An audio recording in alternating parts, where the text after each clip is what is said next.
কিছু ছবি প্রকাশ করে আবারও সোশ্যাল মিডিয়ার আলোচনার কেন্দ্রবিন্দুতে শবনম বুবলি। সম্প্রতি সোশ্যাল মিডিয়ায় প্রকাশিত কিছু ছবিতে বুবলিকে দেখা গেছে ঐতিহ্যবাহী হলুদের সাজে। উজ্জ্বল হলুদ শাড়ি, তার সঙ্গে বেগুনি এমব্রয়ডারি করা ব্লাউজ, সব মিলিয়ে একেবারে চোখ জুড়ানো লুক। সাজের পূর্ণতা আনতে তিনি পরেছেন হলুদ ও সাদা ফুলের গয়না, মাথায় ফুলের মাংটিকা আর কানে মানানসই ফুলের দুল। সব কিছু মিলিয়ে বুবলি যেন একেবারে হলুদের পরী। ছবিগুলোতে বুবলিকে দেখা গেছে একটি সুন্দরভাবে সাজানো দোলনায় বসে থাকতে।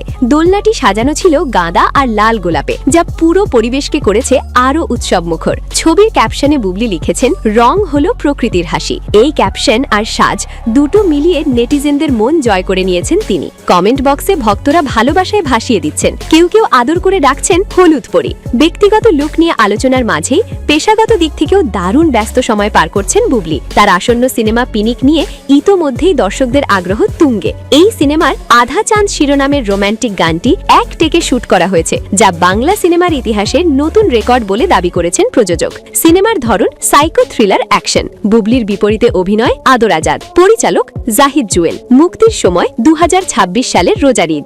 সব মিলিয়ে পিনিক হতে যাচ্ছে বুবলির কেরিয়ারের আরেকটি গুরুত্বপূর্ণ সিনেমা। হলুদের সাজে বুবলির এই নতুন লুক আর আসন্ন সিনেমা পিনিক দুটো মিলিয়েই ভক্তদের মধ্যে তৈরি হয়েছে ব্যাপক উত্তেজনা ও আলোচনা। আপনার কি মনে হয়, এই হলুদের সাজ কি শুধুই ফটোশুট নাকি অন্য কোনো চমকের ইঙ্গিত?